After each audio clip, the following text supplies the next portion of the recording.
વડોદરાથી સમાચાર શહેરમાં પીવાના પાણીની સમસ્યા વિકટ બની છે। સમા વિસ્તારની સોસાયટીઓમાં પીવાના પાણી માટે હાલાકી છે। મહાકાળી સહિત સોસાયટીઓમાં પાણી માટે સ્થાનિકો પરેશાન છે।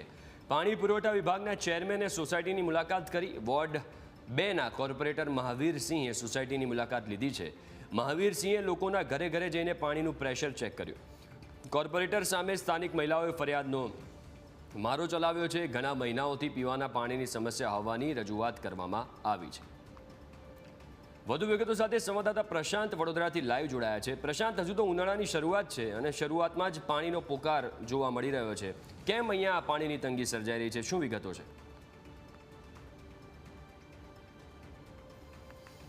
हाँ बिल्कुल थी वडोदरा नगरपालिका जे छे पालिका तंत्र जे पायानी सुविधाओं ए आपवामां निष्फळ साबित थई छे अने वडोदरा शहेरनी अंदर अनेक सोसायटीओमां पाणीनी समस्याओ उद्भवी छे। त्यारे समा विस्तारनी अंदर आवेली स्वाति सोसायटी, नीलकंठ सोसायटी सहितनी आसपासनी अनेक सोसायटीओमां छेल्ला 6 महीनाथी पाणीनी समस्या होवाना कारणे वारंवार रजूआतो करवामां आवी हती, परंतु बेरा तंत्रना काने आ महिलाओनो अवाज पहोंचतो न हतो। त्यारे गत रोज थाળી વેલણ વગાડી અને વિરોધ દર્શાવવામાં આવ્યો હતો। તે દરમિયાન પોલીસ અને મહિલાઓ વચ્ચે ઘર્ષણ બી થયું હતું અને પોલીસે 14 જેટલા લોકોની અટકાયત કરી હતી।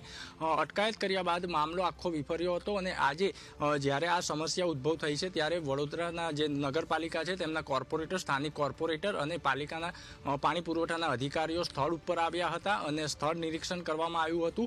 ત્યારે લોકોનો આક્ષેપ છે કે આજે જ્યારે આ લોકો અહીંયા આવ્યા છે, અધિકારીઓ અહીંયા આવ્યા છે, ત્યારે આજે પાણી પ્રેશરમાં આવી રહ્યું છે, પરંતુ છેલ્લા 6 મહિનાથી પાણી આવતું નહોતું, એટલે અમારે આવી રીતના વિરોધ કરવાની જરૂર પડી। ત્યારે સ્થાનિકો સાથે વાત કરીશું। આપણે વિરોધ પ્રદર્શન બી કર્યું હતું।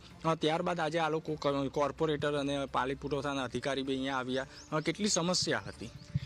સમસ્યા તો 6 મહિનાથી હતી જે પાણી નહોતું આવતું અને આજે આવ્યા છે તો આજે ખબર નહીં કેવી રીતે ફોર્સ બી આવ્યો હતો જ્યારે બધા જોવા માટે આવ્યા ત્યારે। હવે કાલ સુધી ટાંકી ખાલી જ હતી, આજે હવે ભરાઈ છે એ બી થોડીક ઓછી જ ભરે, કારણ ખાલી હોય એટલે ભરાતા વાર લાગતી હોય, પણ જે પ્રોબ્લેમ છે કાલથી બી હલ થાય છે કે નહીં એ જોવાનું છે હવે। બિલકુલથી એટલે આજે અધિકારીઓ આવ્યા હતા એટલે દેખાડવા પૂરતું પાણી આપવામાં આવ્યું। કાલથી પાણી આવશે કે નહીં આવે નક્કી નથી। કેટલી સમસ્યાનો સામનો કરતા હતા? અત્યાર સુધીમાં 6 મહિનામાં અમે 30 થી 35 ટેન્કરો 400 રૂપિયા એક ટેન્કર થાય એટલે ગુણ્યા કરી લેવાના, એટલા પોતાના પૈસા ખર્ચીને નખાય છે, પ્લસ અમારે વેરો તો ભરવાનો જ પાણીનો। તો પછી પાણીની સમસ્યા હોય, ખાલી બીજું કંઈ તો સોલ્વ ના કરતો પણ એટલીસ્ટ પાણી તો આપો તમે, બીજું કંઈ ના કરો તો કંઈ નહીં। અગાઉ તમે રજૂઆતો કરી હતી, વારંવાર રજૂઆત કરી હતી, પણ કોઈ જોવા નહોતું આવતું અને આજે કોર્પોરેટરથી લઈને પાણી પુરવઠાના અધિકારી બી આવ્યા। શું નિરીક્ષણ કર્યું ને તમને એમનાથી કેટલો વિશ્વાસ છે?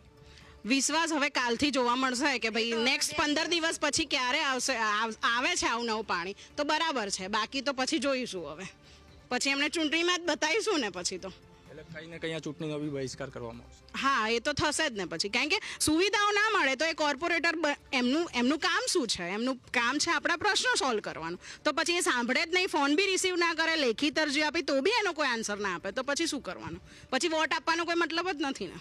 બિલકુલથી આગામી દિવસોમાં આ જે સમસ્યા છે તેનું નિરાકરણ નહીં આવે તો સ્થાનિક લોકો દ્વારા ચૂંટણીનો બહિષ્કાર કરવામાં આવશે। આજે કોર્પોરેટર બી આવ્યા હતા, અગાઉ બી રજૂઆત કરી છે પણ અગાઉ કોઈ દિવસે આવ્યા નહોતા કોર્પોરેટર અને આજે આવ્યા, તો શું તમારી સમસ્યાનો ઉકેલ આવ્યો છે? હજી આજે પાણી આવ્યું છે, પછી ખબર નહીં હવે કેટલા દિવસ સુધીમાં પાણી આવે છે, પછી નહીં આવે તો ફરી રેલી કાઢીશું અમે લોકો, એટલે પછી ખબર પડશે કે કોને વોટ આપવાને શું કરવું એમ। એ તો છેલ્લા 6 મહિનાથી સમસ્યા હતી ને આટલું ઉગ્ર આંદોલન તમારે કરવું પડ્યું, પોલીસે તમારી ધરપકડ કરી હતી, ટીંગાદોડી કરી હતી અને કંઈ હાથાપાઈ જેવું બી થયું હતું, તે વખતે કોર્પોરેટર દેખાયા નહીં? ના, ત્યારે કોઈ જ નહોતું, એ વખતે પોલીસ જ આવી હતી અને આ લોકોએ રેલી કાઢી હતી મહિલાએ, તો એમની સાથે એકદમ ખરાબ વ્યવહાર કરવામાં આવ્યો।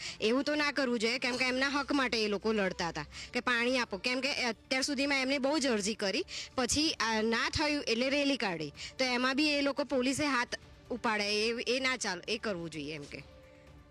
બિલકુલથી જ્યારે આપ વિરોધ કરી રહ્યા હતા, પાણીની પોકાર ઉઠી રહી હતી, પાણી માગી રહ્યા હતા, તે વખતે કોર્પોરેટરે આવવું જોઈએ એવું તમને નથી લાગતું? લાગે છે, બિલકુલ તમારી વાત સાચી છે, કોર્પોરેટરે આવવું જોઈએ। કોર્પોરેટરોનો આવ્યા, કોંગ્રેસના નેતાઓ આવ્યા તો એ લોકોને પકડી લીધા, મમ્મીને એને પણ માર્યું, હાથ પાય થાય, ઘણા લોકોના ડ્રેસ ફાટી ગયા, તો એ માટે એ વ્યવહાર છે, આ ભારતની સંસ્કૃતિ છે, વડોદરા સંસ્કારી નગરી કહેવાય છે, એના જેવું આ લોકોએ પોલીસે વ્યવહાર નથી કર્યો અને લેડીઝ સાથે તો બિલકુલ ખરાબ વ્યવહાર કર્યો છે. છેલ્લા 6 મહિનાથી પાણીની સમસ્યા છે, બાળકોને સ્કૂલે મોકલવા હોય તો કેવી રીતની તકલીફો થાય છે? બાળકોને સ્કૂલે મોકલવા હોય તો સવારે અમારી લોકોને થોડા પાણીથી નવડાવીને ફટાફટ મોકલી આપવા પડે છે. બિલકુલ પાણી નહીં હોતું તો એમને બપોરે આવે પછી નવડાવવા પડે છે. ઘણા પ્રોબ્લેમો થાય છે. આજે અધિકારીઓ આવ્યા છે, તમને શું આશા છે કે આગામી દિવસમાં પાણી યોગ્ય રીતના આવશે? હવે જોઈએ 15 દિવસ સુધી અમે જોઈએ છે કે પાણી યોગ્ય રીતે આવે છે કે નહીં તો ફરી આ રેલી કે આંદોલન આગળ વધશે અને જોઈએ કે એનો નિર્ણય શું આવે છે. બિલકુલથી, એટલે જે રીતના આજે જે સોસાયટીઓ છે તે છેલ્લા 6 મહિનાથી પાણી નહોતું આવતું, તેમાં જ્યારે આજે અધિકારીઓ આવવાના હોય તો પ્રેશરથી પાણી આવવા લાગ્યું હતું. બિલકુલ આભાર પ્રશાંત વિગતો આપવા માટે. તો પાણીનો પુકાર જોવા મળી રહ્યો છે અને લોકો એવું કહી રહ્યા છે કે કોર્પોરેટર આવ્યા એટલે અચાનક પાણીનો ફોર્સ આવવા લાગ્યો. ત્યાં સુધી પાણીનો ફોર્સ હતો નહીં. હવે કાલે ખબર પડે કે કોર્પોરેટર આવ્યા એટલે પાણીનો ફોર્સ હતો કે પછી હવેથી કામ સુધરી ગયું છે, એ આજે નહીં કાલે ખબર પડે એવું સ્થાનિકો પણ કહી રહ્યા છે.